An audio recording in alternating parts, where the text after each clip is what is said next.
അസ്സലാമു അലൈക്കും dear friends. ഇന്നത്തെ നമ്മുടെ സ്പെഷ്യൽ നിങ്ങൾ ആരും ഇതുവരെയും ട്രൈ ചെയ്ത് നോക്കിയിട്ടില്ലാത്ത ഒരു അടിപൊളി വെറൈറ്റി റെസിപ്പിയാണ്. നമ്മുടെ ഈ വീഡിയോ കണ്ടുകൊണ്ടിരിക്കുന്ന സമയത്ത് നിങ്ങൾക്ക് ഇഷ്ടപ്പെടുകയാണെങ്കിൽ ഒന്ന് ലൈക്ക് ചെയ്തേക്കണേ. അതുപോലെ തന്നെ നമ്മുടെ ഈ ചാനൽ ആദ്യമായിട്ട് കാണുന്നവരും ഇതുവരെയും സബ്സ്ക്രൈബ് ചെയ്യാത്തവരും പ്ലീസ് ഒന്ന് സബ്സ്ക്രൈബ് ചെയ്തേക്കണേ. ഞാനിടുന്ന വീഡിയോസ് ഉടനടി കിട്ടുന്നതിനായി സബ്സ്ക്രൈബ് ബട്ടന്റെ തൊട്ടടുത്ത് കാണുന്ന ബെല്ലൈക്കൺ കൂടി ക്ലിക്ക് ചെയ്തിട്ട് ഓൾ എന്ന ഓപ്ഷൻ എനേബിൾ ചെയ്യാനും മറക്കല്ലേ. ഇതിനായിട്ട് ഞാനിവിടെ നല്ലതുപോലെ കഴുകി വൃത്തിയാക്കി എടുത്ത 3 തക്കാളി 2ആയിട്ട് കട്ട് ചെയ്തെടുത്തതും അതുപോലെ അത്യാവശ്യം വലുപ്പമുള്ള ഒരു പച്ചമാങ്ങ 2ആയിട്ട് മുറിച്ചതും എടുത്തിട്ടുണ്ട്. ഇനി ഒരു പാൻ ചൂടാക്കാൻ വെച്ചിട്ടുണ്ട്. ഇതിലേക്ക് 1-2 ടേബിൾ സ്പൂൺ എണ്ണ ഒഴിച്ചു കൊടുക്കാം. ഞാനിപ്പോൾ വെളിച്ചെണ്ണയാണ് ഒഴിച്ചു കൊടുക്കുന്നത്. നിങ്ങൾക്ക് ഇഷ്ടമുള്ള എണ്ണ എടുക്കാവുന്നതാണ്. എണ്ണ ഒന്ന് ചൂടായതിന് ശേഷം ഇതിലേക്ക് മാങ്ങ കട്ട് ചെയ്തത് വെച്ച് കൊടുക്കാം. ഇനി ഇതിലേക്ക് തക്കാളി കട്ട് ചെയ്ത് 3 തക്കാളി കട്ട് ചെയ്ത് ഇതിൻ്റെ ചുറ്റും വെച്ച് കൊടുക്കുക.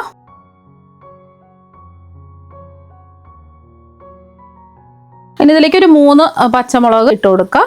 3-4 പച്ചമുളക് ഇട്ട് കൊടുക്കാം. അവരവരുടെ എരിവിനനുസരിച്ചിട്ട് പച്ചമുളക് ചേർത്ത് കൊടുക്കാം. ഈ 8 അല്ലി വെളുത്തുള്ളി അല്ലികൾ ചേർത്ത് കൊടുക്കാം. ഇത് കുറച്ച് വലിപ്പമുള്ള വെളുത്തുള്ളി അല്ലികളാണ്. ചെറിയ വെളുത്തുള്ളി അല്ലികളാണെന്നുണ്ടെങ്കിൽ 10-12 ഒക്കെ എടുക്കാം. ഒരു സൈഡ് നല്ലതുപോലെ മൊരിഞ്ഞു വരണം. മീഡിയം ഫ്ലെയിം വെച്ച് കൊടുക്കാം. എണ്ണ കുറവാണെന്നുണ്ടെങ്കിൽ 1 ടേബിൾ സ്പൂൺ എണ്ണ കൂടി ഒഴിച്ചു കൊടുക്കാം. ഞാനിപ്പോൾ 1 ടേബിൾ സ്പൂൺ എണ്ണയാണ് ഒഴിച്ചു കൊടുത്തിട്ടുള്ളത്. മീഡിയം ഫ്ലെയിം വെച്ച് കൊടുക്കാം. സൈഡ് ഒന്ന് കുക്കായി വരട്ടെ. അപ്പോൾ മാങ്ങയെല്ലാം ഒരു വശം ഒന്ന് മൊരിഞ്ഞു വന്നിട്ടുണ്ട്. തിരിച്ചിട്ട് കൊടുക്കാം.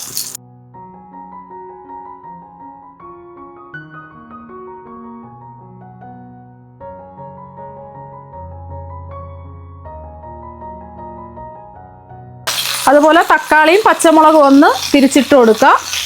ഈ വശവും നല്ലതുപോലെ ഒന്ന് മൊരിഞ്ഞ് വെന്ത് വരണം. തിരിച്ചു മറിച്ചു വിട്ട് നല്ലതുപോലെ ഒന്ന് മൊരിച്ച് കുക്ക് ചെയ്തെടുക്കുക. അപ്പോൾ 2 വശവും നല്ലതുപോലെ കുക്കായി വന്നിട്ടുണ്ട്. ഇടയ്ക്കിടയ്ക്ക് ഒന്ന് തിരിച്ചിട്ട് വേണം ഇതുപോലെ ഒന്ന് കുക്ക് ചെയ്തെടുക്കാൻ. ഈ തക്കാളിയുടെ തൊലിയൊക്കെ ഇതുപോലെ ആയി കിട്ടണം. അപ്പോൾ തക്കാളിയും മാങ്ങയും നല്ലതുപോലെ കുക്കായി വന്നിട്ടുണ്ട്.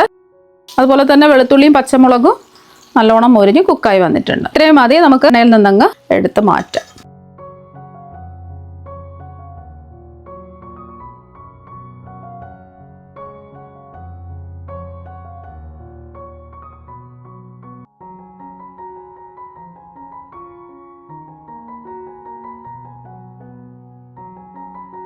അപ്പോൾ ഈ പച്ചമുളകും വെളുത്തുള്ളിയും എടുത്ത് മാറ്റാം.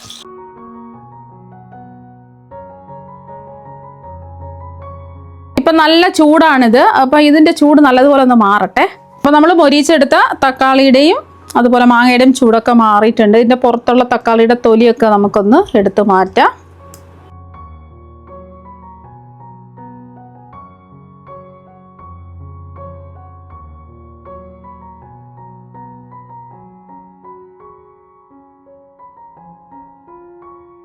അപ്പോൾ തക്കാളിയുടെ പുറത്തുള്ള തൊലിയെല്ലാം മാറ്റിയിട്ടുണ്ട്. ഇനി മാങ്ങയുടെ തൊലി മാറ്റിയിട്ട് ഇതൊന്ന് ഇതുപോലെ ഒന്ന് സ്കൂപ്പ് ചെയ്തെടുക്കുക. അതിൻ്റെ പൾപ്പ് മാത്രം ഇങ്ങനെ ഒന്ന് സ്കൂപ്പ് ചെയ്തെടുക്കുക.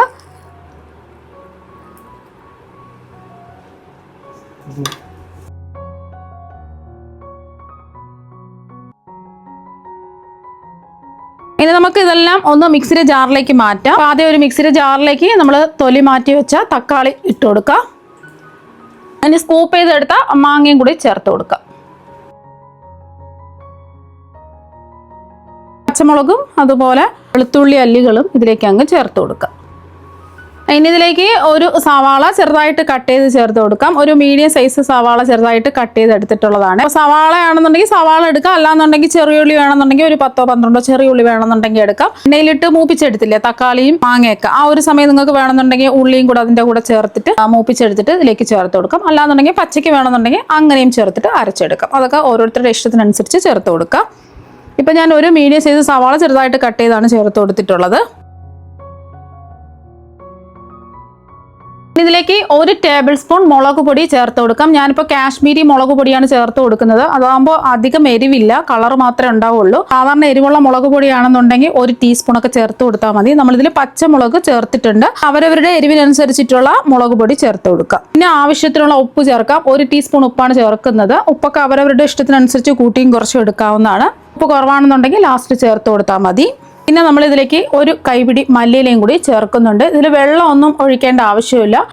പിന്നെ ലാസ്റ്റിൽ നിങ്ങൾക്ക് വേണമെന്നുണ്ടെങ്കിൽ മാങ്ങയുടെ പുളിപ്പും എരിവും ഒക്കെ ഒന്ന് ബാലൻസ് ചെയ്യാൻ വേണ്ടിയിട്ട് 1/4 ടീസ്പൂൺ പഞ്ചസാരയോ അല്ലെങ്കിൽ 1/4 ടീസ്പൂൺ ശർക്കരയോ ചേർക്കാവുന്നതാണ്. ഞാനിപ്പോൾ ശർക്കരയോ പഞ്ചസാരയോ ഒന്നും ചേർക്കുന്നില്ല, അല്ലാതെ തന്നെ അടിച്ചടിക്കുകയാണ് ചെയ്യുന്നത്. താല്പര്യം ഉണ്ടെന്നുണ്ടെങ്കിൽ 1/4 ടീസ്പൂൺ അല്ലെങ്കിൽ 1/2 ടീസ്പൂൺ പഞ്ചസാരയോ ശർക്കരയോ ചേർത്ത് കൊടുക്കാവുന്നതാണ്. ഇനി ഇതൊന്ന് അരച്ചെടുക്കാം. ഇപ്പോൾ അത് അരച്ചെടുത്തിട്ടുണ്ട്. ഈ ഒരു രീതിക്ക് അരച്ചിട്ടെടുക്കുക. ഒരുപാടങ്ങ് അരഞ്ഞ് പേസ്റ്റ് ആവേണ്ട ആവശ്യമൊന്നുമില്ല. ഇതുപോലെ ഒന്ന് അരച്ചിട്ടെടുക്കുക. ഈ ഒരു സമയം ഉപ്പൊക്കെ ഉണ്ടോ എന്ന് ചെക്ക് ചെയ്ത് നോക്കുക. ആവശ്യമെങ്കിൽ ഉപ്പ് ചേർത്ത് കൊടുക്കുക. ഇനി ഇത് ഒരു ബൗളിലേക്ക് മാറ്റാം.